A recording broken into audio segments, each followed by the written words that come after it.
자, 시간을 아끼기 위해서 잠깐 필기를 좀 해놨는데 여러분들 일단은 이 채봉감별곡 역시 우리 수련특강에 아주 빈번하게 자주 등장하는 작품이라는 거 알아두시고 이 작품에서 우리가 좀 포커스를 잡아야 되는 게 뭐 선생님이 앞에서 다른 작품들 같은 경우에 특히 뭐 유충열전이나 이런 것들 읽는 법에 대한 얘기를 많이 했었지. 장면의 전체적인 구성상에서 우리가 보는 장면이 어디쯤인지 예측하고 요 속에서 인물, 사건, 배경 이런 거 찾는 것이 중요하다고 말씀을 드렸잖아. 자, 그런데 이 작품은 그것만큼이나 중요한 요소가 하나 더 있어요. 바로 채봉감별곡. 채봉이가 주인공이라고 하는 어떤 슬픔의 이별 노래 그런 것이 될 텐데 이 작품의 특징은 전형적인 애정 소설이면서 동시에 파격적 인물이 등장하는 게 특징이야. 그럼 파격적이라고 하는 건 뭐냐면 우리 일반적인 고전 소설들을 보면 주인공이 있고 그 주인공이 악인으로 인해서 고통받게 되고 가족이 모두 고통받는 상태에서 뭐 영웅적 주인공 출연이 됐든 아니면 도술 같은 전기성 요소가 됐든 뭔가 그것을 시련을 극복하고 이겨내는 얘기잖아. 근데 이 작품은 그런 전형성이 많이 벗어나져 있어. 첫 번째, 김진사라 스토리랑 동시에 갈게요. 김진사와 아내는 열심히 채봉이라는 딸을 키웠는데 이 채봉이가 그래서 결국에는 제자가인 같은 훌륭한 여인이 됩니다. 아름다운 딸을 키워냈고 이 김진사는 이제 적절한 자신의 어떤 그 혼처를 구하려고 수소문을 시작하게 되면서 서울로 떠나가게 돼요. 오케이? 그리고 그 사이에 채봉이랑 아내가 남아 있었는데 이 채봉이가 장필성이라고 하는 또 다른 남자아이를 만난 거야. 그래서 이 두 사람이 사랑을 속삭이고 참고로 그래서 채봉이는 어머니한테 엄마 저 사랑하는 사람이 생겼어요 라고 말하게 돼요. 벌써부터 다르지? 이건 조선 후기 작품이잖아. 보통 결혼이라고 하는 건 부모님이 혼처를 정해준단 말이지. 근데 얘는 자기가 먼저 사랑하는 사람이 생겼다라고 말하죠. 그러니까 진취적 여성이라고 하죠. 그렇죠? 자기가 사랑을 선택해야 된다고 생각하는 여자야. 그래서 어머니도 거기다가 대고 오케이를 해. 보니까 애도 키가 훤칠하고 뭐 적절하게 능력도 있어 보이고 괜찮아 보였거든. 적절한 혼처라고 생각해서 그래 잘됐다. 그러면 너희 아버지 돌아오시면 둘이 이제 결혼식을 하겠다고 약속 확정하고 이제 결혼식 올리자 라고 해서 다 좋게 흘러갈 줄 알았어요. 근데 이 김진사가 서울 갔다가 누굴 만나냐면 허판서를 만나. 근데 이 허판서가 인간 쓰레기야.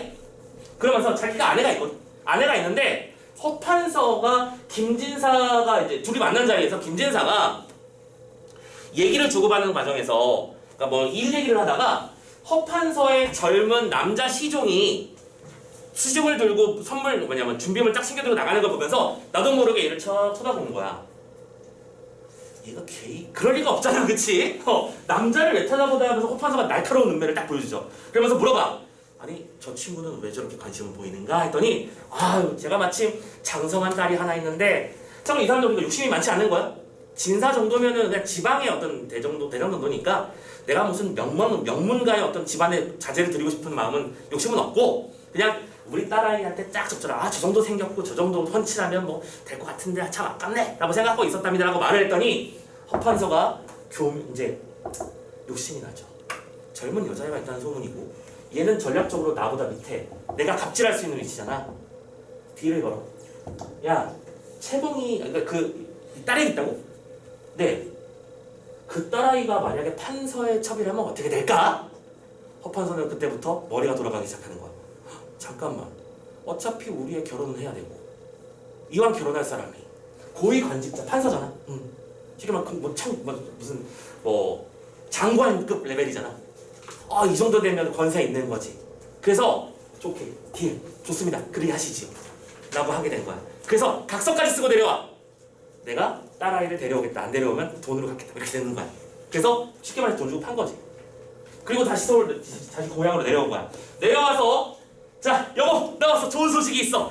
우리 딸아이가 말이야 했는데 아내가 여보 우리도 좋은 소식이 있었어요.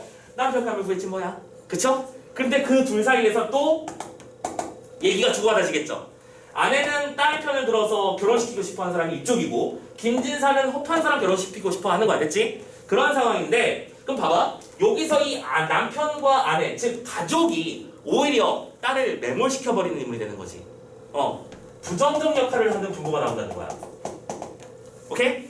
그래서 자 김진사가 오히려 아내를 설득해. 여보 들어보시오. 아무리 뭐 젊은 시절에 갑자기 사랑에 빠져서 결혼한다지만 결국에 남는 건 돈 아니오. 오케이? 우리 아이가 허판사랑 결혼하면 이게 우리 좋자고 하는 일이 전형적인 그 나쁜 말인데 있잖아. 우리 좋자고 하는 일인가? 우리 딸아이 이제 앞으로 편안하게 연생을 보내게 될 텐데 우리 설득시켜서 허판서로 보냅시다 라고 한 거죠. 그러니까 채봉이는 또 그 얘기를 듣고 어머니 이러시면 안 되지요 라고 했지만 이미 떠나버린 배 둘의 사랑은 이루어질 수 없게 되는 거죠. 됐죠? 자 이렇게 흘러가고 있었는데 채봉이는 얘랑 결혼하고 싶을 리가 없잖아. 그래서 채봉이가 올라가는 길 쉽게 말해서 도망을 가요. 역시 진취적 여성 맞죠? 부모의 명을 거역하고 있습니다. 도망가 버렸어요. 그리고 도망가는 사이에 김진사는 또 뭘 했냐면 허판서가 서울에서 좋은 자리 약속했거든. 딸을 주는 대신에. 그래서 집안에 있는 가산을 다 현금으로 바꾸고 그 현금을 수레에 싣고 올라가는 중이었는데 자신의 재산을 몽땅 잃어버리고요. 도둑질을 당해. 딸은 도망가는 거야. 난리 났지? 그리고 나서 허판서에 딱 갔어. 허판서에 가서 하는 얘기가 그래 자기 딸 내면 어떻게 되는가? 도망을 뭐시 어쩌고 어찌? 하면서 화를 내면서 허판서는 오히려 김진사를 가둬버려. 감옥에 가둬버려요. 이제 김진사를 구하려면 돈이 필요해진 거야 또. 자 그리고 이때 도망갔던 채봉이는 필성이와의 약속도 약속이지만 당장 아버지가 감옥에 갇혀있고 돈이 필요하잖아. 그래서 어떻게 되느냐? 돈을 마련하기 위해서 자신이 기생이 됩니다. 지치적이죠? 기생이 되는데 그 기생인 상태의 채봉을 이보국이라고 하는 이 감사가 아니 어떤 지방에 채봉이라고 하는 훌륭한 기생이 있더라. 노래도 잘하고 춤도 잘 추고 뭐 글도 잘 쓰고 뭔가 비서로 두기 딱 좋다 라는 얘기를 듣고 놀랍게도 비서를 자기가 사요. 독특하죠? 그러니까 지금 기생을 사들여서 자신의 비서로 삼는 거야. 무슨 특별한 어떤 뭐 나쁜 목적이 있는 건 아니고 아니 이렇게 훌륭한 인재가 기생 따위가 돼서 머물러 있다는 게 말이 안 된다고 생각해서 얘를 도와주는 즉 지금 이쪽이 뭐가 돼요? 조력자가 되는 거예요. 됐죠? 그래서 채봉이는 이보국의 밑에 들어가 있는 상태에서 그쵸? 자 장필성은 어떻게 했느냐? 자기의 결혼 상대인 채봉을 찾아 여기저기 헤맸지만 소식을 모르다가 어느 날 알게 돼. 채봉이가 기생이 되었으며 그리고 몸을 이감사에게 위탁하고 있다. 자 그래서 장필성은 그래도 어쨌든 양반 출신이긴 했거든. 근데 자신의 직위를 모두 버려요. 진취적인 남성입니다. 즉 여기서는 여성을 위해서 모든 것을 버릴 수 있는 남자야. 새로운 상입니다. 그쵸? 자신의 어떤 가문까지 버려요. 가문까지 버리고 이방이 됩니다. 사또잖아 이 사람이. 사또니까 이방이 돼서 들어간 거야. 그래서 얘는 비서관이 되고 얘는 이방이 돼서 서로 몰래 사랑이 속삭이고 있었던 거지. 몰래. 근데 어느 날 이보국이 발견을 해. 참고로 우리가 보는 지문이 이 부분이죠. 채봉이가 또 울고 있어. 또 궁금하잖아. 약간 지금 여기서 이보국은 채봉이의 아빠 같은 마인드야. 야 너 왜 울어? 라고 했더니 제가요 실은 하면서 사위를 다 고백했고 그래서 이보국은 장필성이를 따로 불러다가 내가 다 알아! 뭘 안다고 말씀하십니까? 이렇게 말했더니 너 신분도 속이고 내 밑으로 들어온 거잖아. 해서 이 두 사람을 짠! 하고 맺어주면서 아름답게 끝나는 작품이야. 됐죠? 여기까지가 전체 스토리. 왜 알려드리는지 이유 알죠? 전체 스토리상에 어떤 부분인지 보시는데 중요한 거 그리고 참고로 여기서 이제 허파도 나중에 제거 천벌 받게 되겠죠. 중요한 건 이 작품에 등장하는 이 주인공들의 면모를 가만히 살펴보라는 거지. 주인공들은 자신의 그러니까 뭐랄까 현대판 로미오와 줄리엣? 현대판이라서 고전판 로미오와 줄리엣이 되겠죠. 사랑하는 사람을 위해 자신의 몸을 던질 줄 알면서 동시에 유교 이념도 지키는 이중적이라는 말은 더 좋은 뜻으로 말하는 겁니다. 이중적인 주인공. 진취적 여성입니다. 자신이 뜻하는 바를 이루기 위해서 모든 걸 할 수 있는 여자이고 장필성 역시 사랑을 위해서는 모든 것을 버릴 수 있는 남자라는 것. 독특한 거지. 전통적으로 고전소설에서 애정소설은 남성들이 어떻게 등장해? 남성들은 뭔가 여성에 비해서 실험과 고난이 좀 적은 편이야. 일반적으로. 그리고 여성들이 고난을 당하면 그때 남성이 와서 구출해주는 쪽이거든. 근데 여기서는 장필성이 구출이라기보다는 말 못해 안타까워하는 그런 감정이 가득한 남성으로 등장한다는 것이죠. 오케이? 그래서 독특한 인물상에 등장한다는 거. 아버지는 딸 내면 내답하려고 하고 있고요. 웬 감사가 와서 채봉이를 도와주는 이런 독특한 구조를 가지고 있다는 거 알아두시면 좋겠습니다. 됐죠? 그래서 선생님이 이 설명을 굳이 드리는 이유는 어쨌든 이 작품이 등장했을 때는 이 인물의 파격상에 대해서 언급을 안 하면 섭섭하다 이거야. 그런 점을 염두해 주시고 역시 지문 한번 읽으러 가보겠습니다. 자, 앞부분 줄거리 이렇게 돼 있네요. 평양 김진사의 딸 채봉은 서울로 간 사이에 정필성을 만났고 다 말씀드렸던 내용이야, 그렇지? 블라블라블라. 그래서 지금 채봉이는 마지막 한 주만 아버지를 위해 몸값을 받고 기생 송이로 살아가다가 이감사의 눈에 띄어서 관하로 일하러 오게 된 상태입니다. 오케이? 자, 그럼 여기서부터 아득한 정신은 이 부분부터 한번 읽어보도록 할게요. 아득한 정신은 기러기 소리를 따라 멀어지고 몸을 책상에 엎드렸는데 깜빡 잠이 든다. 주사야몽. 주 낮주자잖아, 그치? 낮에 일하고 야몽 밤에 생각하는 것이니까 이건 뭐냐? 밤낮으로 생각한 걸 말하는 거지. 낮에는 실제로 고민하고 밤에는 그것에 대해서 생각하는 것. 꿈이 되었는지 꿈속에서 송이는, 자 이런 단어 잡아줘야겠죠? 이 송이라고 하는 명칭은 실은 누구? 채봉의 기명입니다. 송이는 장주의 나비, 즉 장자 호전목 말하는 거겠죠? 나비같이 날개를 뻗치고 하늘에 떠다니면서 사면을 살핍니다. 자, 오매불망하던 장필성이 정막 궁방에 혼자 전날의 답장글을 꺼내놓고 보며 울고 또 울며 보고 전전반측 누워있게. 지금 꿈에서 누굴 만난 거야? 꿈에서 장필성을 바라보고 있는 겁니다. 그리고 장필성은 나에 대한 어떤 사랑으로 또 애달파하는 중이죠. 오케이? 울음이 된다. 그리고 누워있게 달려들어가 마주 붙들고 운다. 꿈 가운데 우는 소리가 잠꼬대야 되어 아주 대처 울음이 된다. 뭐예요? 꿈 속에서의 만남이 이루어졌죠. 보통 우리가 시죠, 고전 시가에서는 꿈이라는 것이 이중적이라는 얘기를 누차 말씀드렸었잖아. 만남과 만남의 불가의 두 가지 의미를 놓고 쓰신다고. 근데 여기서는 꿈속에서 그냥 만났죠. 자, 사람은 누구나 늙으면 누구나 잠이 없는 법이다 라고 하면서 갑자기 서술자가 튀어나와서 말합니다. 그러고는 이때 이감사는, 송이는 지금 꿈에서 장필성을 만나서 뭐하고 있어? 울음을 울고 있는 거야. 근데 그 울음이 현실에서도 울어지고 있는 거지, 그치? 지금 송이가 꿈에서 울고 있는데 자면서 울고 있는 거잖아 지금. 근데 그 모습을 누가 발견한 거야? 이감사가. 이감사가 나이가 많아서 그냥 밤에 산책이나 한번 하러 나왔는데 내가 딸처럼 아끼는 송이가 울면서 자고 있는 거잖아, 그렇지? 그래서 나이가 80여 세일 뿐만이 아니라 일도 방백이 되어서 밤이나 낮을 가 어떻게 하면 먹성에 원만이 없을까? 어떻게 하면 국가의 은혜에 보답할까 하면서 잠을 이루죠. 너무 전형적인 착한 인간이죠, 그죠? 그렇게 잠을 이루지 못해서 산책하고 있는데 송이가 있는 방에서 우는 소리가 나죠. 속으로 짐작합니다. 자, 딱 송이가 이팔청춘, 딱 한참 사랑에 목마를 나이, 그죠? 왜 우나 궁금해서 한번 가봅니다. 가만히 나와봅니다. 송이가 남창을 열고 책상머리에 누워있는데 불을 켜놓고 책상 위에 뭘 써서 펼쳐놓았습니다. 이상한 생각이 들어서 가만히 들어가서 주지, 그렇게 말아놓은, 동그랗게 말아놓은 종이를 펼치고 보니 추풍감별곡이다. 오케이. 이겸사가 뭘 발견했어요? 추풍감별곡. 그리고 이게 뭔가 싶으시겠지만 이게 채봉감별곡이었잖아, 그치? 이 내용은 이 누구냐? 채봉과 필성 사이에 주고받은 사랑의 편지야. 사랑의 편지 내용을 감별곡이라고 부른 거죠. 그러니까 채봉이가 감별곡을 써가면서 필성이를 그리워하는 내용을 시로 표현해놓은 겁니다. 이해되셨죠? 그런 상태에서 감사가 그 글을 대강 보고는 송이를 흔들어 깨웁니다. 우리 송이 또 사랑에 빠졌구나, 그치? 하면서 애가 울고 있으니까 살짝 흔들어 깨웁니다. 송이야. 송이가 깜짝 놀라 눈을 뜨죠. 대경 실색. 이감사는 종이를 말아들고, 송이야 놀라지마. 비록 상하지분 내가 윗사람이고 너는 기생딸이잖아, 그치? 그래서 기분 있지만 내가 너를 친딸이나 다름없이 귀히 여기고 있으니 무슨 사정이 있으면 나한테 말 좀 해줘. 내가 오늘 신중에 한이 되는 일 있으면 다 말해라 하면서 뭔가 송이에게 어떤 자백이란 말은 좀 그렇고, 그지? 사연을 송이의 사연을 있는 그대로 좀 말해달라 라고 부탁을 하죠.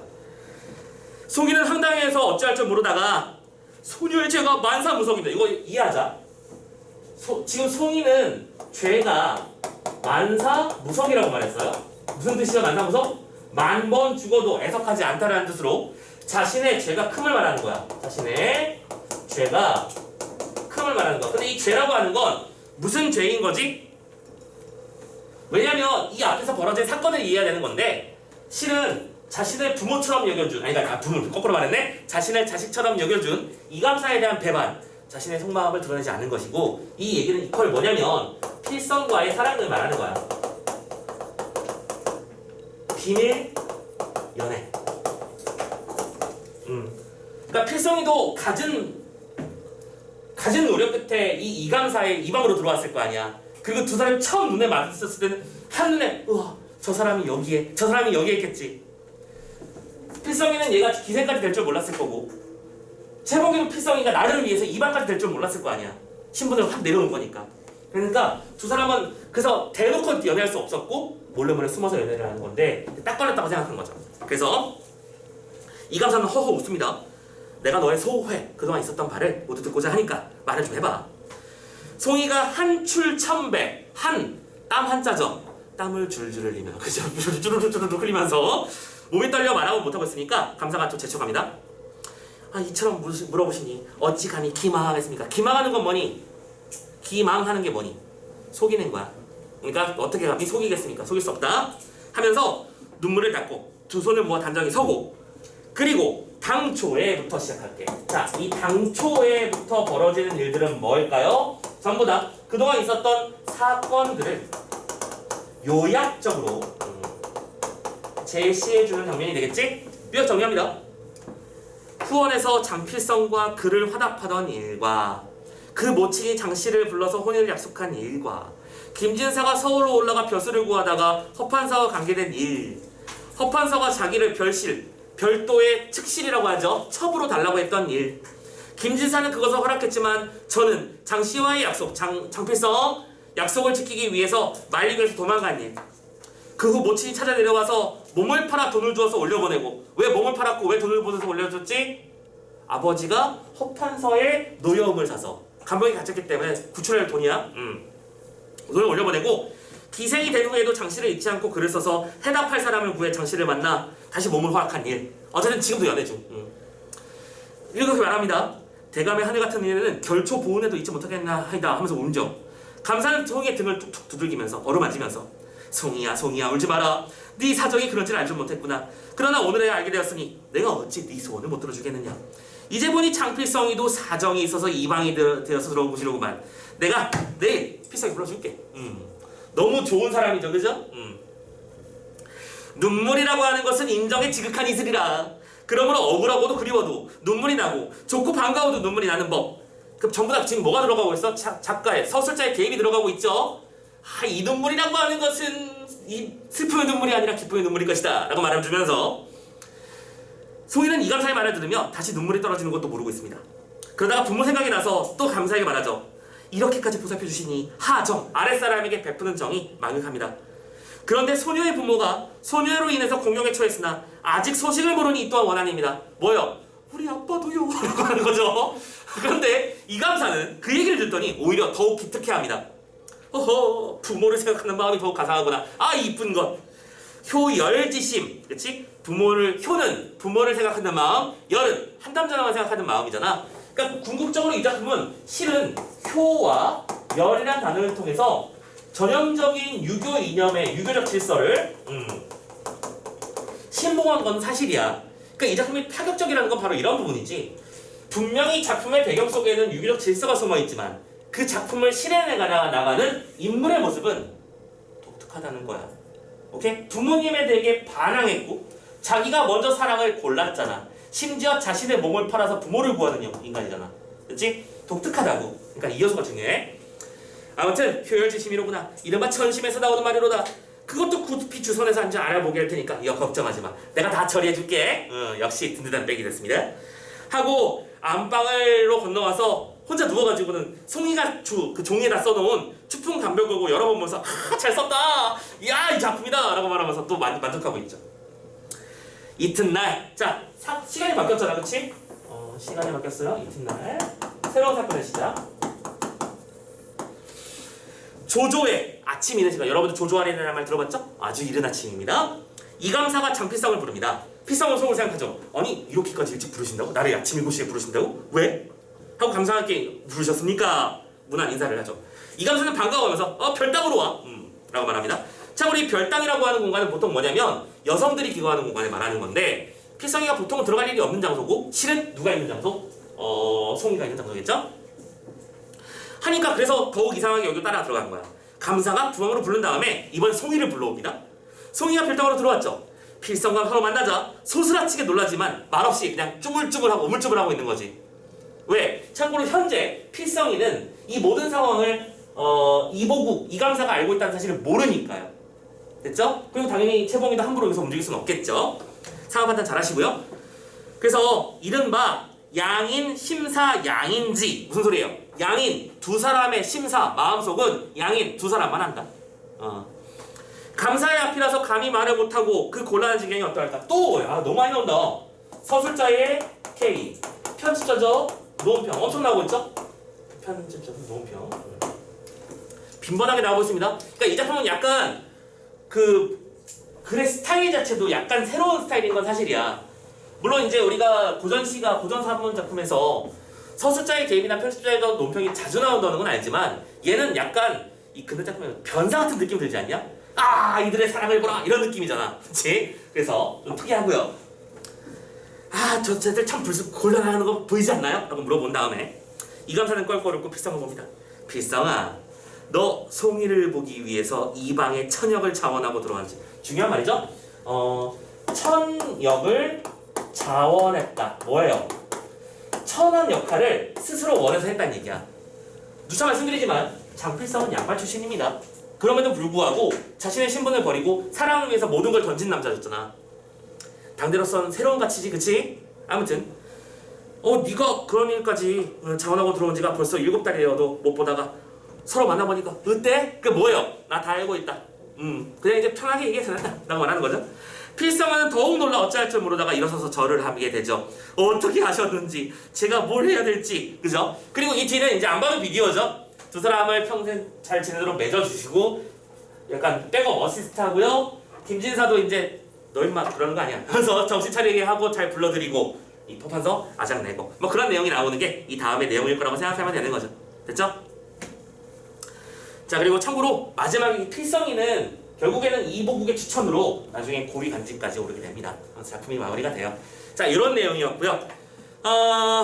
할만하죠? 이 정도 작품이라면 그렇지? 이런 거 선생님 좀 집중해야 된다라고 말씀드린 부분들만 잘 기억해 주시면 좋겠습니다. 참고로 그리고 여기서 그 얘기도 좀 할 수 있는 게 실은 이 작품에는 시대상을 반영하는 소재들이 몇 가지 등장하는 경우가 있어. 시대상을 반영하는 소재라고 한다면 첫 번째, 지금 여기는 분명히 매관, 매직이라고 하는 게 존재하고 있는 거야. 그치? 아까 김진사가 서울 가서 처음으로 서울에 갔던 가장 근본적인 이유가 우리 언제까지 여기서만 살 수는 없지 않느냐. 우리도 제대로 된 일을 한번 해보자 라고 하면서 말 그대로 관직사라고 한 거거든. 무슨 말인지 알겠지? 오케이? 두 번째, 당시에 뭐가 있었다는 거야. 그런데 그렇게 간직을 살아왔더니 허판서가 하는 얘기가 야 그럼 네 딸을 나한테 줘 라고 하고 있는 거잖아. 그러면 자기가 부인이 있는데도 첩을 더 원하고 있는 거지. 뭐가 있다는 거야? 축첩 제도가 있다는 뜻이잖아. 첩을 용인하는 분위기였다고. 첩이 먹혔어. 가능해. 세 번째, 아까 제가 매간매직은 누구 통해서 봤었지? 김진사 에피소드. 축첩제도에서는 허판서. 됐지? 세 번째, 이건 제일 중요한 거긴 한데 아까 새로운, 그러니까 이렇게 쓰자 그냥. 신분 질서의 혼란. 이 얘기는 당연히 누구를 통해서 할 수밖에 없니? 장필성을 통해서 할 수밖에 없지. 필성이는 자신의 신분을 버렸어요. 알겠죠? 양반이라고 하면 오히려 이 말을 못하거든. 그래서 신분을 낮춰서 얘기했고, 그리고 마지막으로 불안정한 사회.